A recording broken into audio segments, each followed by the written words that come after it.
तत्सवितुर्वरेण्यं भर्गो देवस्य धीमहि धियो यो नः प्रचोदयात्। ओम परमात्मने नमः।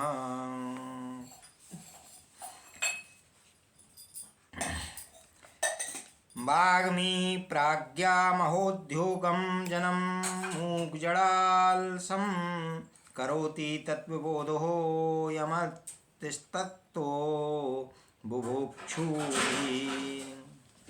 वागिम प्राज्ञमहोद्योगम वाणी से प्रखर बुद्धिमान और उद्यमी को, जन्मम व्यक्ति को, मूक गूंगा जड़ बुद्धिहीन आलसम आलसी करोति करता है तत्वबोध वह तत्वबोध।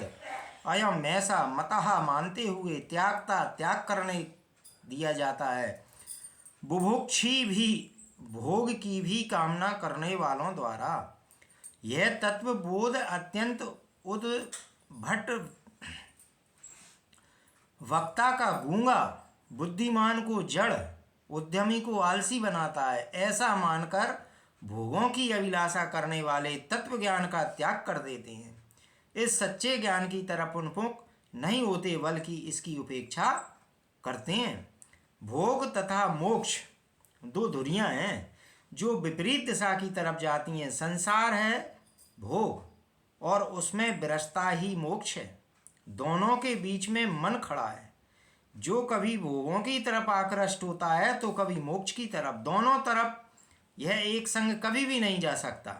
सांसारिक विषय भोगों में ही रस लेना, उसमें आसक्ति रखना, सकाम तथा शो उद्देश्य कर्म करना, फल की अभिलाषा से कार्य करना संसार है। अतः जिसे भोगों में प्रवृत्ति होती है उसे विषयों में आनंद की प्राप्ति होती है और उसके निमित्त यह तत्व ज्ञान मुक्ति हेतु यह त्यागने योग्य ही है, क्योंकि मुक्ति से प्राप्त कुछ नहीं होता है बल्कि सब कुछ छूट जाता है। अनावश्यक सब छूट जाता है। संसार में फिर इसका रस नहीं रहता है, इसलिए उसका चित्त फिर विषय भोगों की तरफ भागेगा जिससे उसका पतन हो जाएगा। ऐसा मनुष्य ना घर का रहता है और ना ही घाट का।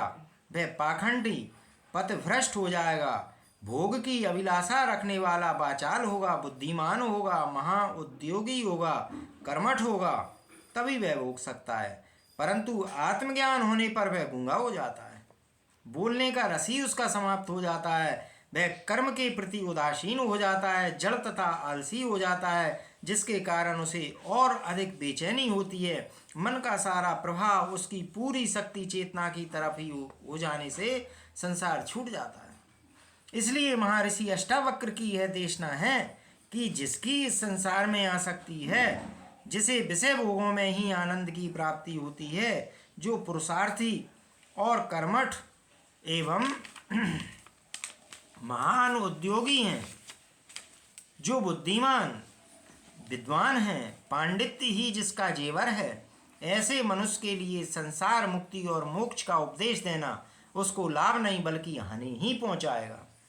संन्यास, मुक्ति तथा मोक्ष का उपदेश ऐसे व्यक्तियों हेतु है जो भोग वासनाओं से तृप्त हो चुका है, जगत के सारे कठोर अनुभवों को पार कर चुका है, जिसकी स्वाभाविक रूप से संसार से विरक्ति हो गई है, वही इसका लाभ उठा सकने में सक्षम है, वरना कोई लाभ नहीं होगा।